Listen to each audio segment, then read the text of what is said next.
We're gonna do the intro? Yes. Alright. Right. Ready? Go. Hey. Turkey sandwich.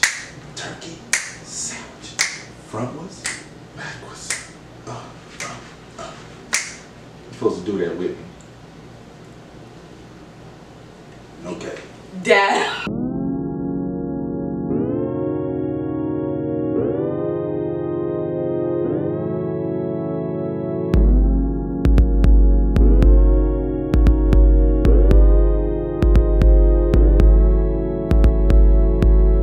Hey nerds, welcome back to my channel. As you can see, Dad's back. Everybody say hi, Dad. Hi, Dad. We are doing another daddy-daughter film movie review. And I got to pick the movie this time. Dad, oh please. Oh, you see how he does me all the time? All the time. Tell them what I picked this time, Dad. The movie that she picked is called The Craft. So y'all already know. Get excited, get excited, get excited. You know me, I'm going to be chiming in here and there, and you know. But yeah, The Craft, 1996, starring Neve Campbell, Fairuza Balk, Rachel True, and Robin, what's her name? Toomey? Robin Toomey, yeah. Our girls. Yeah. So, yeah, but before, oh, no, I'm not doing that anymore. I don't tell people to like my videos anymore. Why not? Before I start, because it's dumb. No, it's not. you gotta give them some inspiration, you know. Okay. Sometimes they get to watching the video and it's like, yeah, oh well, dang, I forgot to like it. So. Well, I'll tell them at the end. Okay. It's more, yeah. But before we get into that, I just want to thank you for being here. I really appreciate it. We're gonna do the clap thing. You ready? Ready? 1, 2. What is it? No, it's 1, 2, 3. Now let's get into this. Alright, so do you want me to start us off? Yeah, by all means. Okay. Start it off. Alright, so The Craft is a story about a girl named Sarah. She just transferred to a new Catholic school in LA, and she meets this group of wannabe baby witches. Or as Chris calls them in the movie, the bitches of Eastwick. Oh, speaking of Chris's character, that's Skeet Ulrich. Do you see the little funny connection there? Break it down. So I just realized this, just today, and I've seen this. I found this movie when I was 13, but I didn't realize this. So Neve Campbell, Skeet Ulrich. No? Oh. Yeah. Well, I'm gonna take a guess. I don't know for sure, but Scream. Yes. Oh, that was a lucky guess. Yeah. Didn't this? No, Scream. When did the OG Scream come out? 92? No. I just did a video on this and I forgot. 97, 98, something like that. 96. Well, this is the same year. This had to be the same year. It came out in 96, didn't it? But Scream? Yeah, because it came out in the same year. If that's true. Yeah. We gotta look it up now. We have to look it up now. It did. 96. This came out the same year. They were double booked. Well, another piece of trivia I should bring up, and I just found this out today. So the person that plays, what's her name? Which character? The one that wasn't part of the 3. Sarah. So Sarah, the same year, had just filmed a movie called Empire Records, but she was a lead in that. Now, for that particular role, she actually shaved her head for that role. Right after that film finished, she started filming The Craft. Now, if you notice, and you should, because if you have 2 eyes, you would notice this. Hell, if you have a half of an eye, you would notice this. She wears a bad wig in this film. In certain scenes, you can look at it and be like, wow, dude. I didn't know. You didn't notice? No. A full-grown woman didn't notice that this character was wearing a wig and not wearing it well. I noticed like the color change, but I didn't know it was a wig. Yeah, look at the hairline. It's too perfect. The wig is like humped up and it was too the wig line was too hard. What's it called? Hard wig, soft life. But anyway, yeah, a little piece of trivia I just We just opened this whole video with little pieces of trivia. Mm-hmm. But I said that I didn't notice, you know, they were both in this movie because I wasn't really a big fan of Scream. I just got into Scream, like, fully, like, last month because of the video I just did. I'm a huge fan now. But, yeah, I didn't know that they were double booked like that. I didn't see the connection. But, yeah, and that also told me that Skeet Ulrich is very good at playing creeps. Oh, yeah.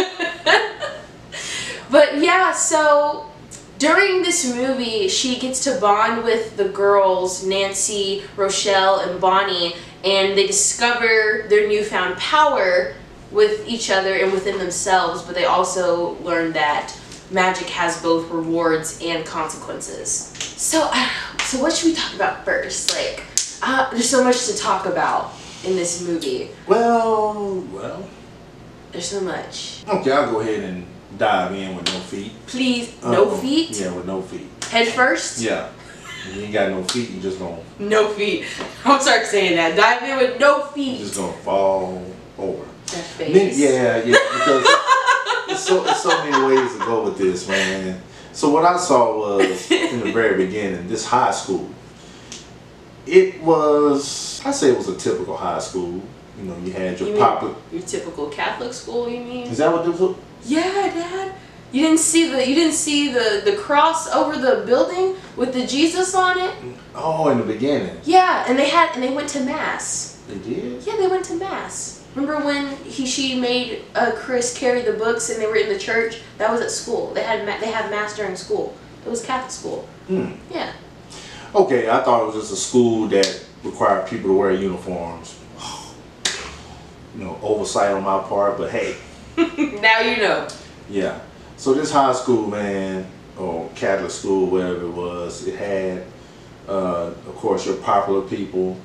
You had your clique, you know, always teased and, you know, harassed the weirdos or the whatever you want to call them. Typical high school setting, you know, you've seen this in many films, of course.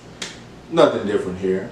Oh, side note, the soundtrack, I will praise the soundtrack. Me too. I was so glad you brought that up. I'm so glad you brought that up. I wanted to bring that up before I forgot it. Okay, go ahead. The soundtrack fits this movie. Yes. Fits this movie. Yes. A couple good standout songs in it, but that was one of the things that I thought was a immediate standout was the soundtrack. Great, cool. Yeah, man, these kids, man, they... What? Yeah. You just. I mean, I know it's a movie. It's Hollywood. It's, you know, it's fiction and. What's bothering you? But it's got to have some type of realism to it, even though it's fiction. So these kids, they stay out all night. Can I ask you something?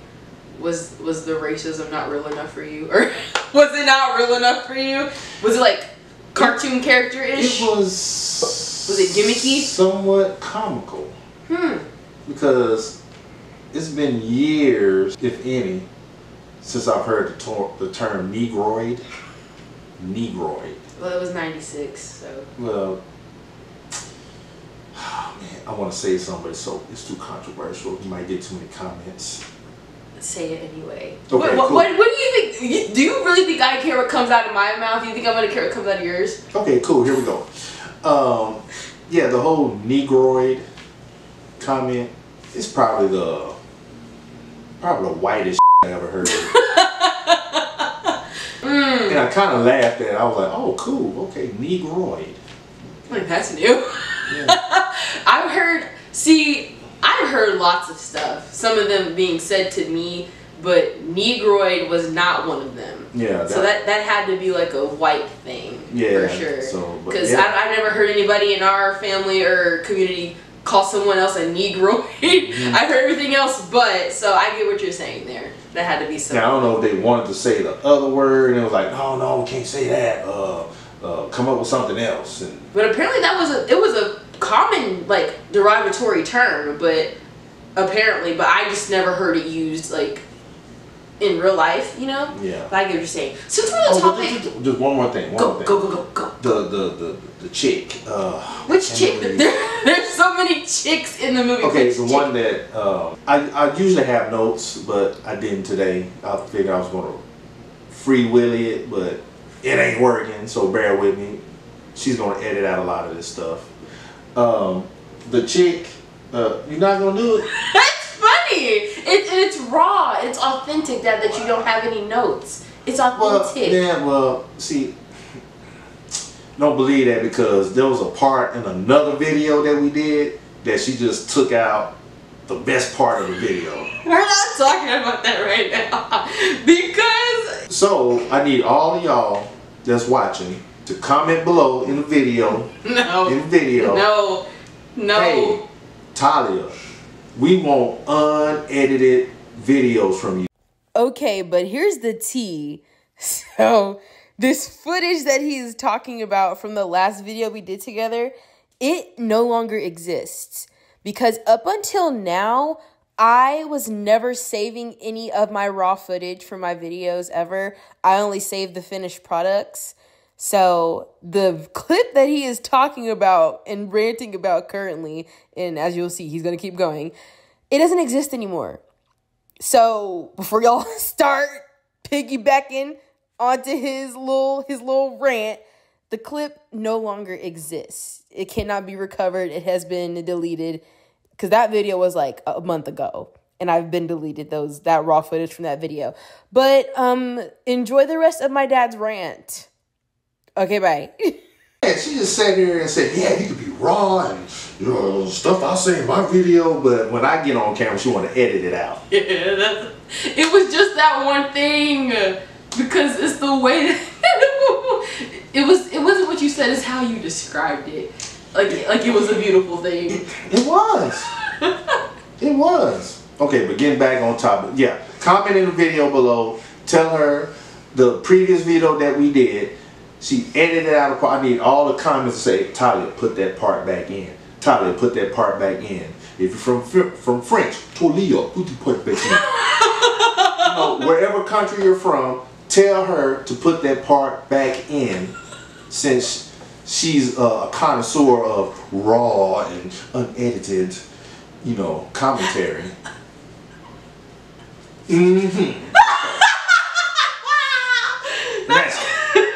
Back to the subject at hand. What were we talking about? We were talking. You mean before you came for me? we were talking about. You said there was a chick. Yeah. Okay, which chick? The crazy chick. Oh, Nancy. Nancy. Now, that girl right there, first time I saw her on screen, I was like, oh, you can just look at her and tell. You man. just knew that was the yeah. Something, the whole vibe about her, you can already tell she had a messed up home life. Without even, before the part even came on the screen, you knew that this was the one to watch out for. This is the one you didn't want to hang with. If you ever went to school with somebody like this, you looked at that person, and even though, you know, it's bad to judge a book by its cover, but some covers you have to look at and say, man, you know, I don't even know if I want to open this book or not. That will be her. Nancy, right? Yes. Yeah, so. But, so while we're on that, you know the whole, like, the villain of the movie versus the real villain, you know, that kind Break it down. That trend.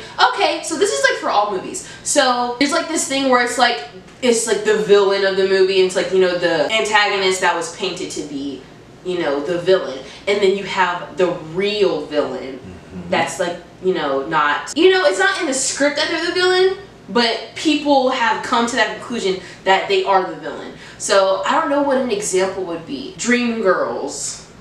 Some would say, this is just an example, some would say that, what's his name, Curtis is the villain, right? But people say no, Dean is the real villain. But you see what I mean? That's what people do. So for this one, there's actually a discourse about who's the real villain of the story. Okay. Now, you just said, we just agreed that Nancy is the antagonist, but people truly think that Sarah's actually the real villain. That's the one with the bad wig, right? Yeah, the one with the hard wig, yes. I would say... What do you think about that? I would say she became a villain in the end. Why? Yeah. Well, okay. Well, this movie's probably like, what, 40-something years old, so there's no spoilers. at the very end. When she chastised both Bonnie and Rochelle, because they were throwing shade, I would have knocked the tree on them too. Yeah. I would have knocked the tree on them too. Yeah, that's not nice. But they were throwing shade. Okay, but So she threw shade literally. I'm funny. But yeah, because they were still, they came calling back and they were like, yeah, our powers are gone. What about you? And she's like, oh yeah, whatever. It's whatever. And they're like, she probably ain't got no powers anyway, stupid bitch. And then she's like, oh, I'm stupid, huh? And she knocked that tree on top of him. I would have knocked the tree on him too. You still talking mess after all? She just defeated them the night before, or whatever it was. So she took away their powers. No, she didn't take away. Manon took away the powers. She got to keep hers because she knew right from wrong. Okay, but she didn't take their powers. Okay, but she did summon. What's his name? Minota. Manon. Manon. Yeah, Manon. Manon. With the accent, yeah, Manon. Manon. So she communicated with Manon to take their powers away, and then the other one ended up in the nut house. Well, Dad, she's a villain. You agree? Yeah. So the way the movie ended, because it really didn't tie anything up besides the fact that the two girls that had no more powers anymore, they probably have a lifetime fear of trees falling on them. Then the other girl in the nut house thinking she's flying. How the hell you think you're flying when you're tied down to a bed? And she gets to walk off with all the powers, because it doesn't tie it up. Well, let me tell you why. So this is how we're gonna get into the commentary. Let me tell you why she was the only one who got to keep her powers. Okay, break it down. So you could see, like, when they first got their powers, in the process of them like becoming more powerful, you could see what it was doing to them. Cause let's go character by character. Bonnie, the one with the deformity, the skin. Yeah. Campbell. She was like this shy, insecure little thing, right? And, just not, she wasn't out there. And then when she got her scars taken away, she was walking around like the baddest bitch. She became narcissistic. She became, more crude, Now ain't that reality though? Yes. Yes. Okay, you're right. You're right. But she also became really, she didn't just become those things, but within the coven, she started, showing that to Sarah. Like, she was being mean to Sarah too, and Sarah's the one that was the nicest to her from the get. Rochelle. Now, here's my opinion, the side opinion. I think Rochelle and Bonnie are a couple of yes men, because whoever seems to be holding the power in the coven, whether it's Nancy or Sarah, they're on whoever's side. But that's besides the point. Rochelle did the same thing. She thought she was hot too. I mean, who wouldn't? You have magical powers, but she let that go to her head and like, don't forget from whence you came, girl, because you were an outcast too. Nancy was the worst. But how was she an outcast? Well, was she really an outcast? I mean, no, but even her being associated with Nancy and Bonnie, that automatically made her an outcast. Because you know how Chris was. Let me finish. Now, Nancy, she's obviously not. I thought we were still talking about Rochelle. No. But I wanted to say something about Rochelle. Okay, well, Rochelle, like, her on her own, like, her own thing, that's not her fault. What's her fault? Nothing's her fault. Like, she's just being attacked with racism. That's not her fault. She can't. Okay, so. But wait. Just based off of that. Okay. Based off of that. Okay. That makes her an outcast. No. If you think about it, if you think about it, what other black person do you see in this school? Oh, true. What other black person do you see in this movie? So she was already an outcast. I thought you were going to say something else. Oh, no.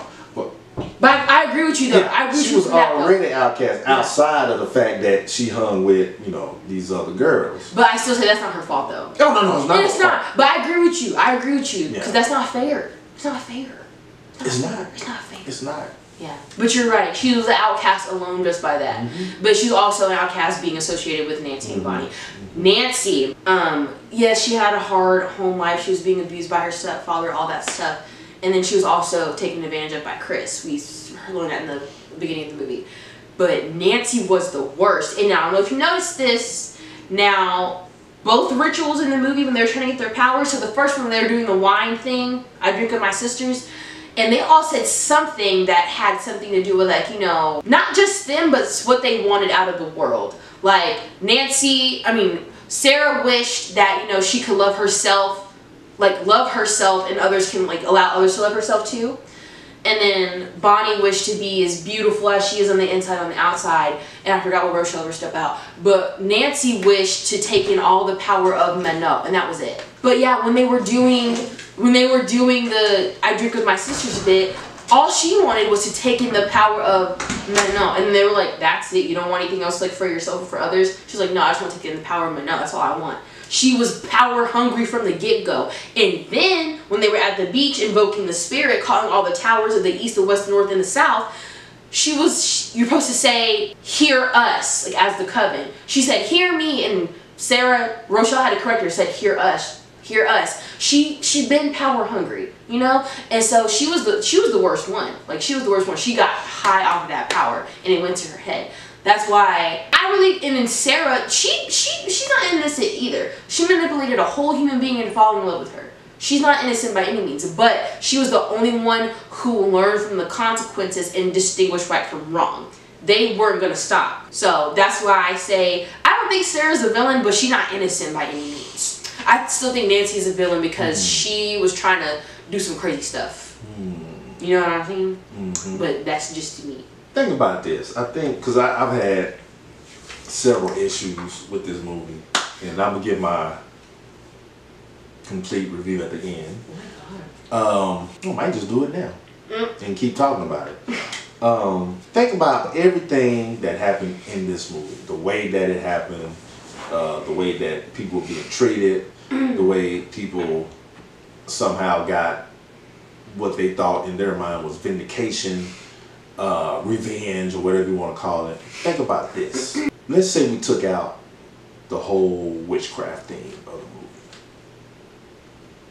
Let's start there. Let's just take out the witchcraft thing, right? So now you have these 4 girls who are still outcasts. And not because they people suspected they're witches and all of this. Let's just say that they're weird. Things happen, you know, boy and girl go out on a date, you know, old boy trying to get some, and she's like, nah, I ain't giving you none. Oh, come on, girl, come on, you gonna give it to me, you know, because I'm good. No, don't want it, no, back up. Next day at school, what happens? Oh, he tells everybody that it did happen. Not only that she was a bad lady. Rumors, people talking, everybody's looking, pointing, ha ha ha ha ha ha. In the woman's mind, she's like, man, that was messed up. That was messed up, man. I wish there was some way that I can turn this thing around or get some revenge on them, right? Now, let's kind of bring the witchcraft thing back into that, right? Okay. So, because they had the usage of this witchcraft, that gave them the power to turn things around on an ugly note, of course, because it is revenge based, right? So, how about this? The witchcraft is actually a metaphor for these 4 outcasts to get revenge or to turn things around on the people who harassed and bullied them. Explain the metaphor. So how is the you gotta put the bomb in.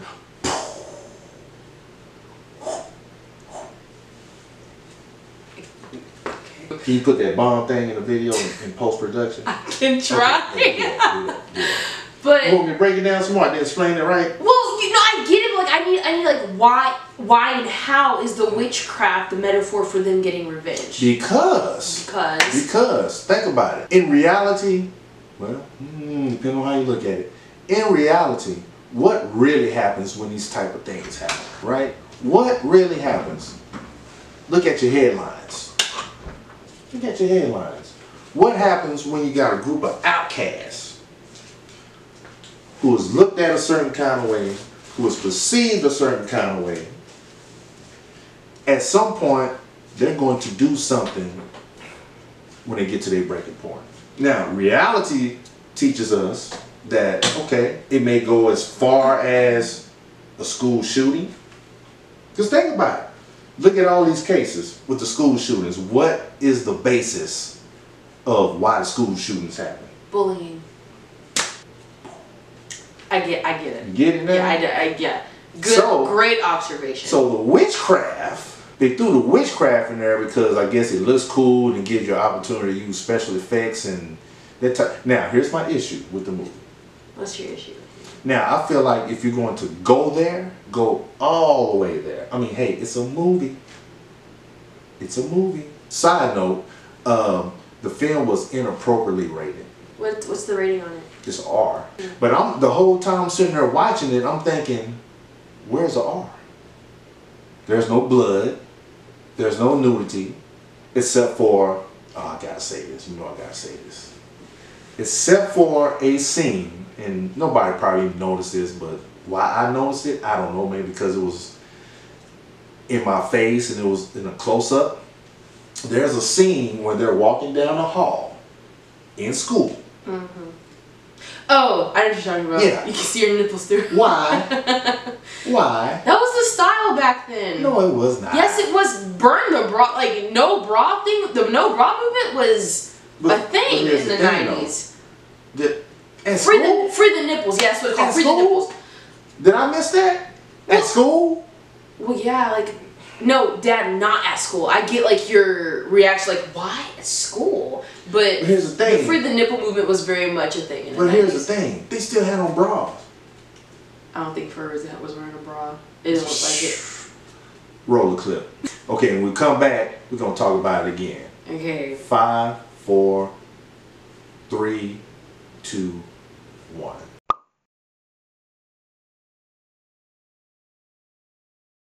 And we're back. So as you can see, it seems like they was on set and the director came over and said, hey, I need you to come here. Grabbed a big block of ice. No. No, I'm serious. Rubbed it all on it. You think they got the showgirl treatment? That was so noticeable and that was so gratuitous. Why? It was like the director was like, okay, I need something here. This scene needs to move. It needs to pack a punch. It needs to. Hey, set guy. Hey, come here. Go get me a bucket of ice. Go get me a bucket of ice, and I'm gonna take care of this right now. Reaches in the bucket. Ew. Grabs the biggest piece of ice he can find. That's gross. Now I don't know. In the 90s, he probably did it himself. I hope not. That's assault. Handed the ice to them, or he did it himself. Open your shirt up. Ew. We finna make this scene pop. Ew. And he meant that literally. Why? And I'm a guy. Even in the 90s when I saw this, I was like, okay, well.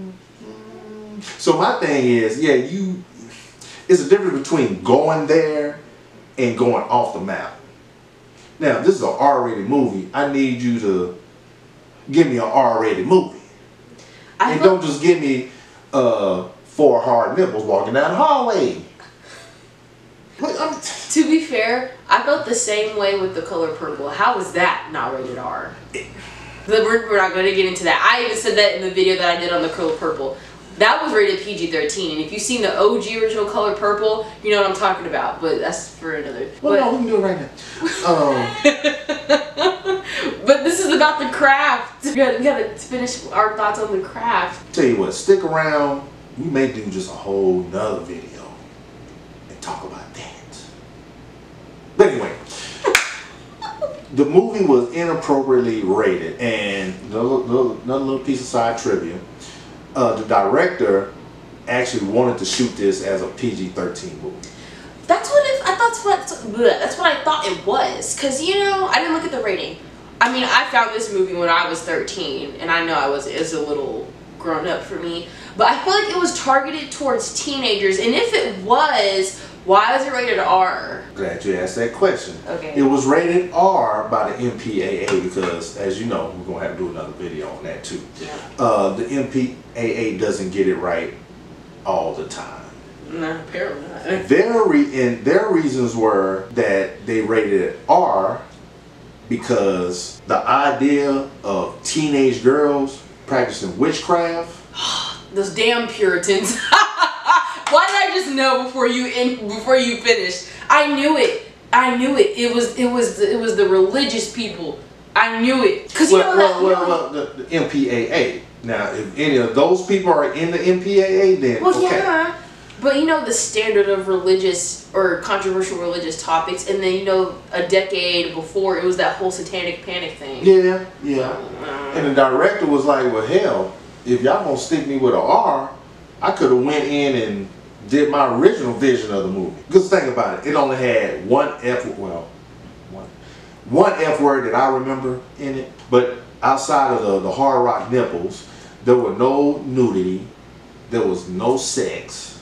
There was no excessive profanity or anything that was... No gore. No gore, no disturbing images, you know, no... they had some disturbing... three-legged horses, none of that. None of that. That's scary. That's scary, three-legged horse. But my thing is, if you're going to go with the whole witchcraft thing, go all the way. Because I feel like when they got back at these people, it was mild. And me watching the movie, I'm thinking, man, this is pretty mild for an R-rated movie. So the whole time I'm thinking it's PG-13 until I did my research. A movie like this, you got to go in. And especially with witchcraft, there's so much more that could have been done. You got to go in. Like when old girl lost her hair in the shower, you got to go in. You got to show her wanting to do harm to herself because, you know, she thought she was the pretty girl in the group, talking about, you know, calling people negroids and stuff, and only thing you can show is her sitting in the shower pulling out her hair, and then you have her friends running to her rescue like, oh my God, what's happening? You want to see, know, like, what the hell was happening. You knew what happened in the scene before when her hair was falling out. So you want to see some Carrie type distraught. You want to see that Carrie distraught type of thing. Thank you. Got to go in, man. Got to go in. And then Rochelle, I mean, she was cool. You know what I'm saying? She was cool, but I like that they didn't. I don't know Rachel True's, like, you know, ethnicity or whatever. Her ethnicity. I don't know if she's mixed or something, but I like how they didn't use a light-skinned or like a biracial black woman for this. Because like, oh, she's biracial? Mm-hmm. Well, oh, I didn't know that. Yeah, and they could have used that. But effectively use that instead of just flat out, oh, negroid. Yeah, but then like, you know what I'm saying? Like, I mean, you might as well just walk up to, have a scene of her walk at lunch and walk up to a table and say something like, oh, Church's Chicken is having a 2-piece down there. Why don't you go get it? Damn. With a biscuit. Not the biscuit on top. And the biscuit. And with a 32-ounce sweet tea. Why don't you go get that? Dad, please. He's like, let me get in the writer's room after 30-something years. Come on, man. Negroid. Okay. I don't like Negroid. Yeah, sorry. Yeah, that is so powerful. That just made me want to go march. Oh my God. But my thing was, to me, Rachel True is not like fair skinned. Like, she's not like on the light skin side. She's like on the more or the brown side. I just appreciate that they used her because they could have, you know, Hollywood has a thing about light skinned black women.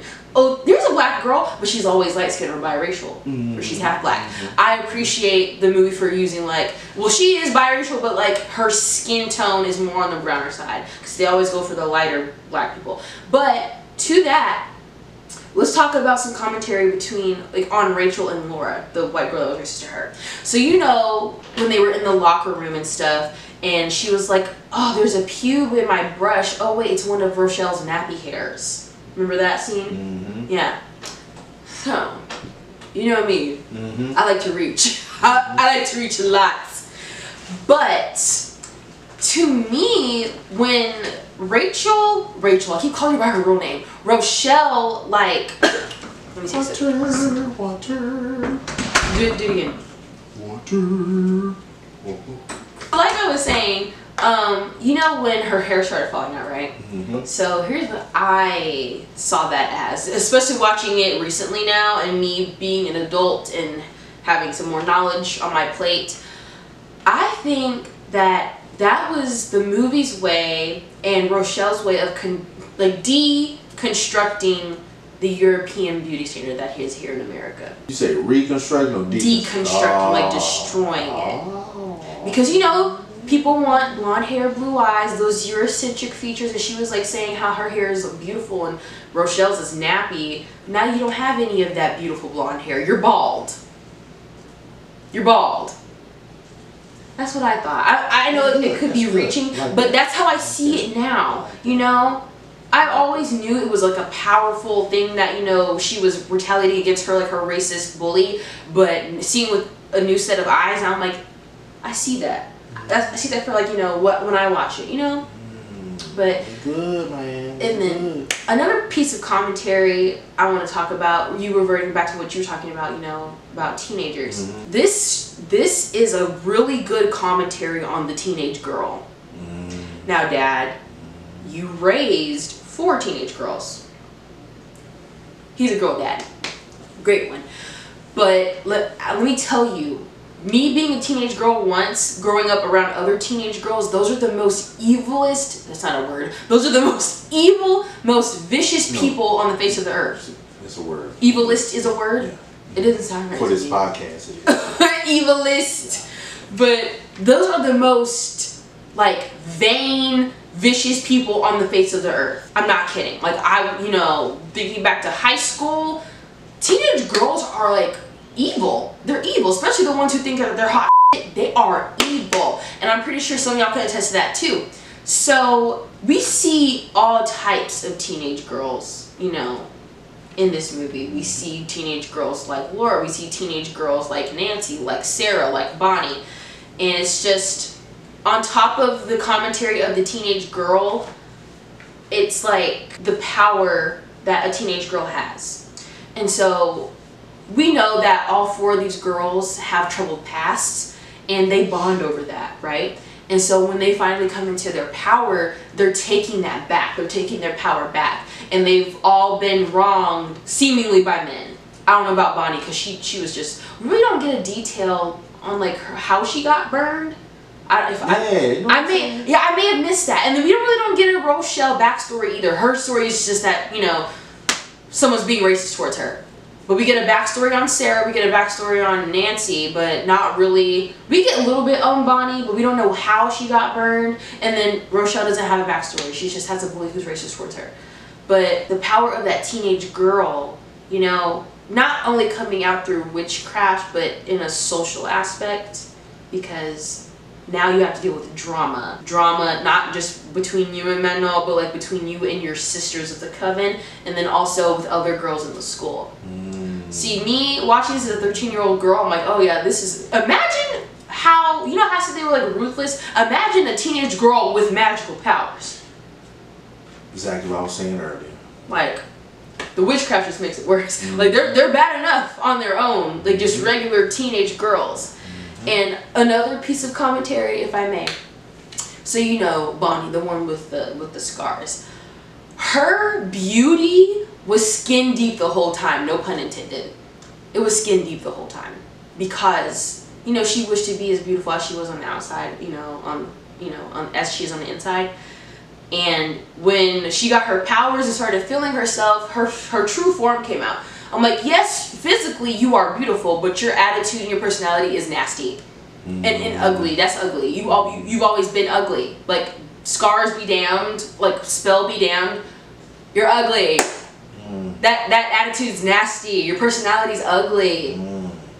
Sorry, but that was just my take. Like, her beauty was always skin deep. I know that sounds insensitive, being that she had like the deformity, because she was like, that's what she thought she needed to get rid of to be beautiful.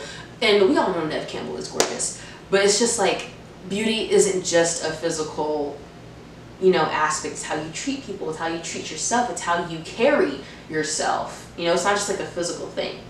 It's not just skin deep, but hers was. Yeah. So, and then I also want to, like, so I don't know how much you know about witchcraft, Dad, but I love to do research, and I've been doing witchcraft research, like, for a long time, and it usually, witches are associated with women, right?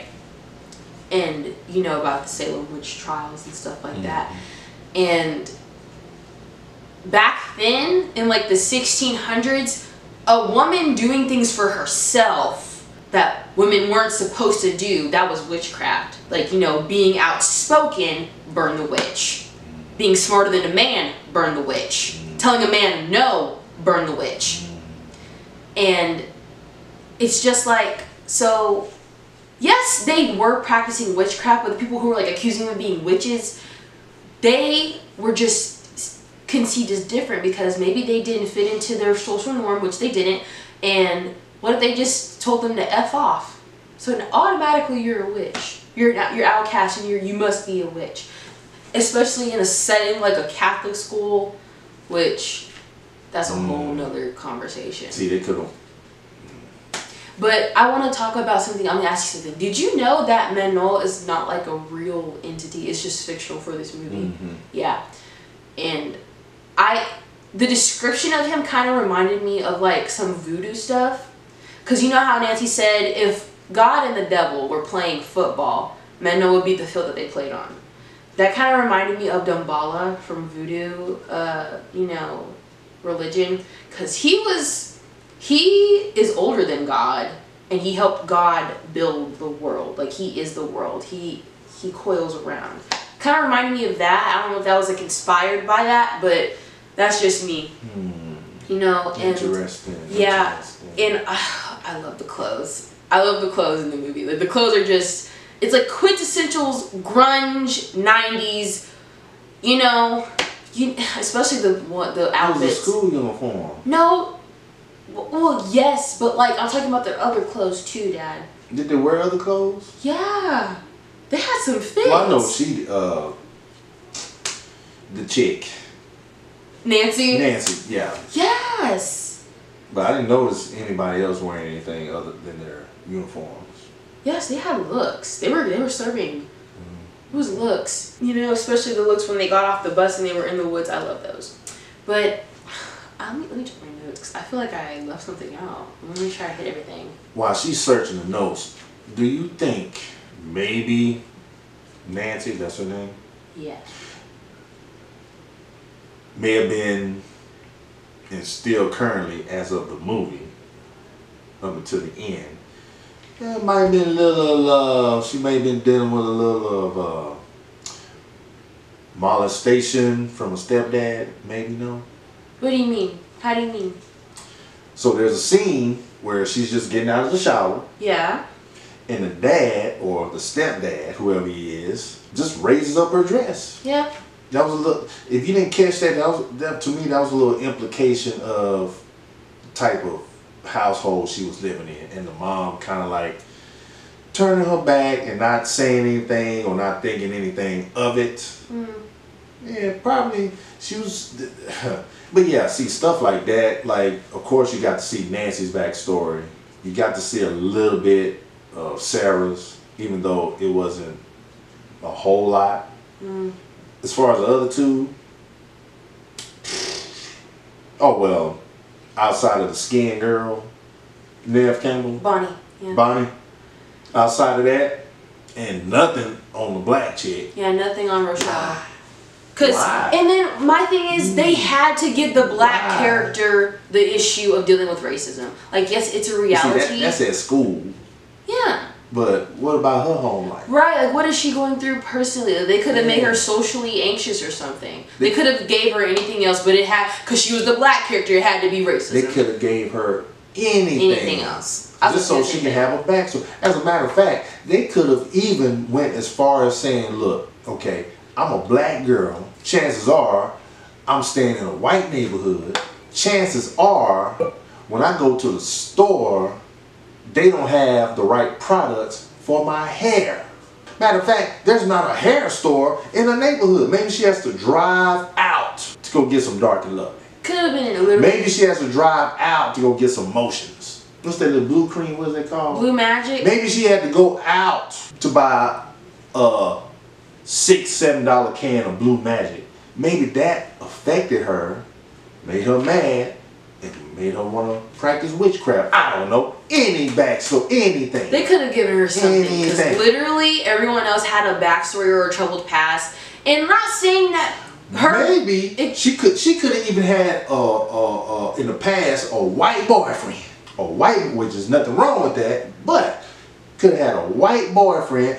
Hell, she could even have a black boyfriend. Let's just say that she had a man, and his issue was he could not get over the fact that when they're in a romantic embrace, he cannot smoothly and easily run his fingers through her hair. Anything, but no, she got to be the Negroid. I'm not saying that that's not like troubling, but Negroid. you had to spell it for them. Oh yeah. Oh yeah. Because that's the. You had to spell it for everybody. Thank you for that. Thank you for I would have rather the whole fingers through the hair thing besides the Negroid. That's the only thing you come up with. Because to that, she could have like had a self-hatred. Well, and that could have been no. With the whole running her fingers through the hair thing. Well, she shouldn't hate herself for that.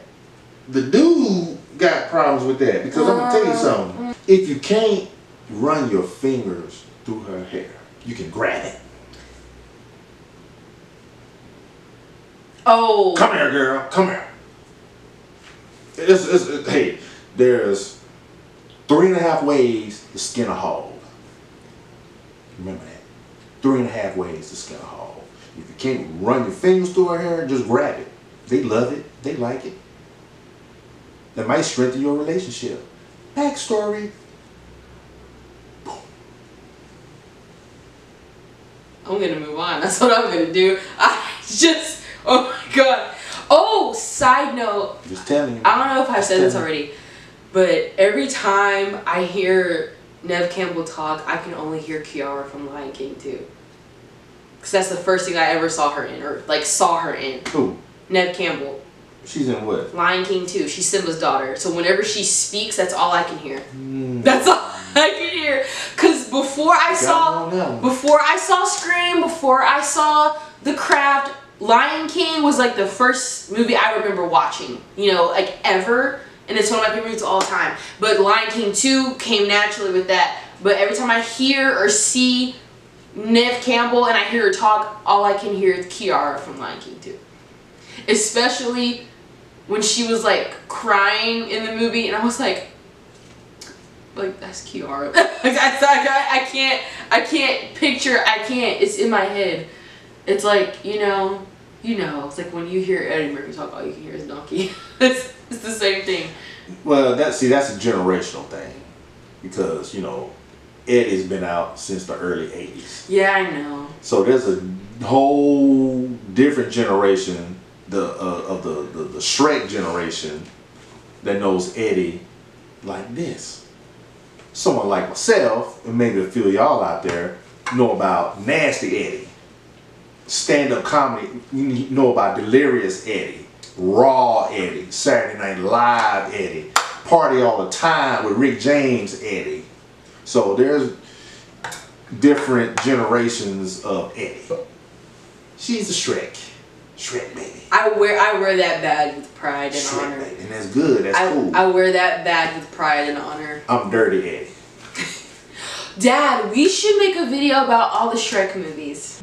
That would be a good one. I love Shrek so much. And this upcoming video, I said this in the last video, but I don't know if this video is going to come out before or after this video I'm talking about now, but I'm going to do a video on my favorite childhood movies, and the whole Shrek franchise is in that list. So I'm going to talk about that. Now this video may come before or after that, I don't know yet. But if it's already out, go watch it. If it's not, look forward to it. So, Dad, you've aired out, you know, your thoughts, your comments and concerns on a scale from 1 to 10, how would you rate this movie? I would probably have to give it a good solid 4. That was lower than I expected. Yeah. I'm gonna tell you why, because I was thinking at least from you, at least maybe like a 6.5. Nah. Okay. Definitely a 4, because I felt like I was watching a TV movie. I really did. I really did. I really thought I was watching a TV movie. I felt like with this subject matter and all the themes that are intertwined in this movie, you had, or the director or whoever, had the opportunity to go there. That's just me. If you're going to make a movie, make a movie. You know what I mean? Go on, make it. You know, the hell with the controversy and the MPAA and this activist group. No, make your movie, man. It's called art. Everybody is not going to like, love, or agree with your art. Or appreciate it. Or appreciate it. Make your movie, man. Make your movie. Somebody's going to like it. And if it's art, and it's coming from a creative and sincere place, it will be appreciated. Maybe not in this current time frame, maybe a little ways down the line. But go there with the, I feel like the movie was scared to go there. But instead, you want to show hard rock nipples. We're back on the nipples. That must really bother you, because the nipples just. But that's what I'm saying. If it's a R-rated movie, give me an R-rated movie. Don't play hokey pokey. Don't jump in and then jump out. I'm gonna show you these nipples. Oh, okay, now we gotta go back. Oh, that was too much. Hokey pokey. Come on, man. Come on, man. Oh my God. Witchcraft. Come on. There's so much you can do with witchcraft. And I don't know if it was a budget thing or they was just lazy about doing it. And they figured, oh, these 4 girls can just carry this story all by themselves. Hey, the girls did their thing in the movie, especially Nancy. Good job for Riza. But it's not enough. Not for me. It just wasn't enough. And of course, a lot of it was predictable. The end really didn't tie up a whole lot for me. That's where I get it from. Oh my God. What? I get that from you. What? When the ending doesn't do it for me, if it's like a cliffhanger or it's like an unresolved something, it makes me mad. I mean, that's anybody, but like, it really like gets to us. That's where I get it from. I get it from him. So, yeah, for me, it's going to be a solid 4. But, okay. Hey, I respect that's just my opinion. Oh, and let me just say, because I know she's not. I'm not anything I ask her to do, she ain't going to do it because she's grown now. But the comments that are expressed in this podcast or this video. If there are any. If there are, no, I'm talking about from me. Oh, specifically for you. From me. Okay. The comments and things that are being expressed in this particular presentation are my opinions and mine's alone. And most, if some, it's for entertainment purposes. But it will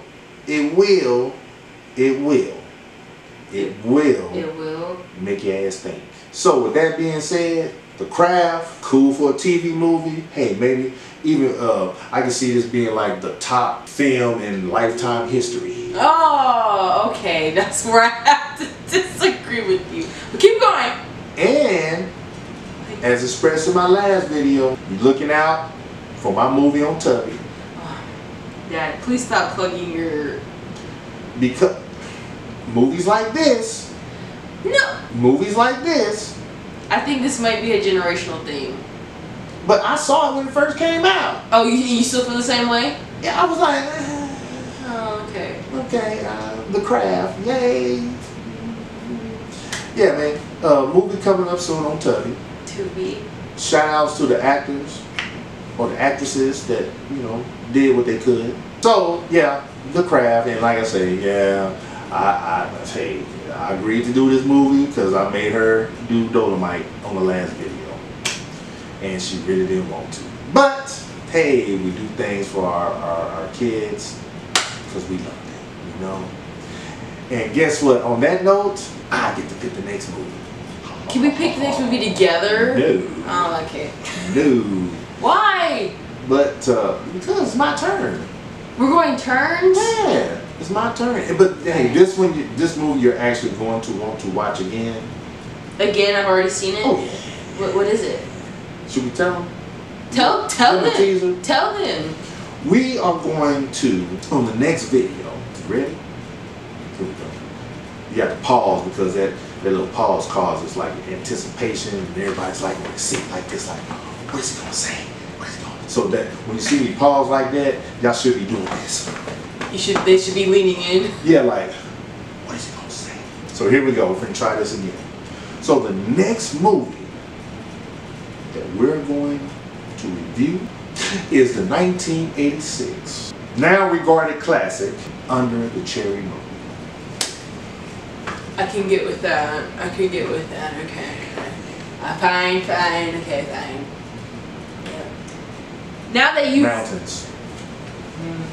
Mountains. But now Alexa that Day Paris. Now that you've given your review, it's my turn. Yeah, go ahead. So, I think back then I would have rated it higher, but I feel like the characters weren't complex enough. I know they're teenage girls, but these are teenage girls dabbling and practicing witchcraft. I give this movie a solid 7 out of 10 because I found, usually I look for likable characters and I really didn't have that this movie, and it determines like how much I like the movie. Because Sarah, even though she was supposed to be the protagonist, she basically gave up her coven for a guy, for a male who wasn't shit, by the way, and then like he did her dirty too, and like you gave up your sisterhood. I know they were acting crazy, but you gave up your sisterhood for a guy. I can't and I won't. And then yeah, that's the really only reason why it's rated that low, that low, because like none of the characters were truly likable. Like they're iconic, and they're cool, and like it's revered still as a classic to this day. But like truly to me, like me watching it, none of them were really likable.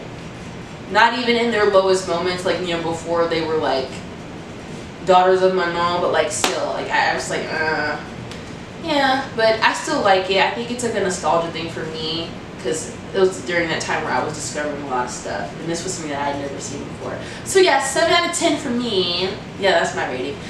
And that is our review on The Craft, ladies and gentlemen. Yay!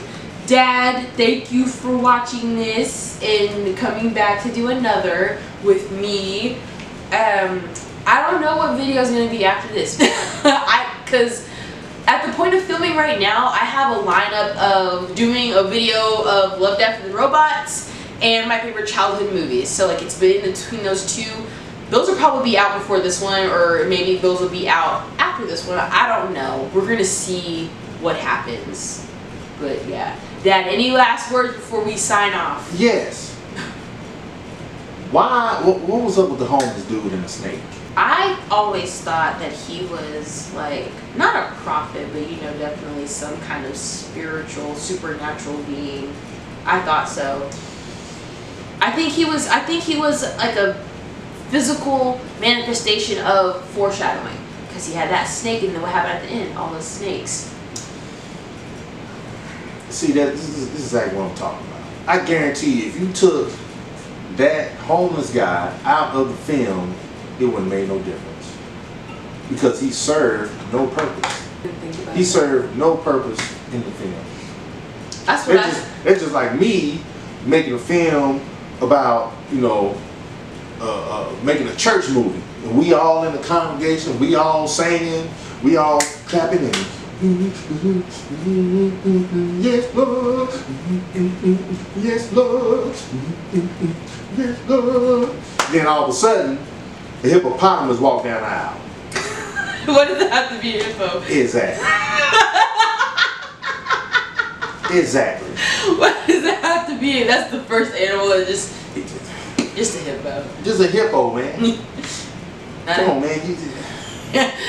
Yeah, I thought that I was looking for, okay, so he shows up in the first 5 minutes of the film. Yeah. And it's okay, so alright, this dude kind of pops in and he pops out, and he shows up another 1 or 2 more times, and then it doesn't really I always presents what or why he's in the movie. Now, yeah, we can come up with our own ideologies about why this is, but being that the way it was presented in the film serves no purpose. I always thought he was foreshadowing a potential future or fate for Sarah, because he said, you know, I had a dream about you, and in my dream you were dead, and they were trying to kill her. I thought that he was foreshadowing a potential fate for Sarah. That's what I thought he was, and he wasn't. He was only in the movie those 2 times or whatever. But that's what I thought. And he had that snake, and then, you know, they used the glimmer of the snakes, you know, crowding around her. And they also said, Sarah also said in the movie, you know, I would have these breakdowns where I would see snakes and bugs, and when I closed my eyes, they wouldn't go away, they would still be there. I thought that tied into it, because he had a snake, but that's just me. But I get you, though. I get you. I can't discredit your opinion, so, hey, you know, this is a movie review, you know, hey, of the craft. Yeah. You know. But hey, outside of what we say, I mean, of course, this film has gained cult classic status. And it's become really popular in recent years again. Mm-hmm. So, I mean, there's that. But yeah. And for years, I've done like some light research on this. And for some years, they've been trying to bring it back, reboot it, do sequels. This one, I would probably be open for a reboot. Maybe the reboot will get it right. Maybe the reboot will actually go there and actually address a lot of the things that was in the original. I mean, it was probably a budget thing. It was probably a budget. I mean, the budget was only $15 million for this movie. So, in Hollywood terms, there's not a lot you can do with $15 million. And then you got 4 lead actresses. So they probably the dude that played the homeless guy, they probably you know fed him like a number 7 combo from Fatburger or something. That. Hell, he was probably a real homeless guy. He probably kept bothering people on set, you know, and the director's like, hey man, if I give you a couple scenes, you know, we'll pay you a couple burgers and some fries. Awful. Yeah, man, hey, I'll do it. And if you don't do it, I'm sue. And so they had to put his scenes in there. Is that why you think he's there? Yeah, why else is he there? For a couple of burgers. And if he was some type of supernatural being, you gonna get hit by a car and die? Oh. You're actually gonna make contact with the vehicle. I didn't think about that. And die? I didn't think about that. I forgot he got ran over by a car. There are better ways you can die as a supernatural. I didn't think about that. So maybe that was a plot hole in my explanation, but oh my god, yeah, he did get ran over. And another gripe. The party that they went to, why was everybody off beat? You really have to answer that. You know why. You know why. Okay, let me rephrase that. If you're going to do a supernatural movie, make sure you have people that are dancing at the party that can actually dance. That's any movie. On beat. on the 1, not the 2. On the 1. And? Correct me if I'm wrong. Okay. This was a clean party. Because I didn't see nobody drinking, smoking. I didn't see nobody grabbing ass. I didn't see none of that. This was a clean party. There's probably a little bit of imagery in there, but I don't remember seeing any drinking or anything. See there?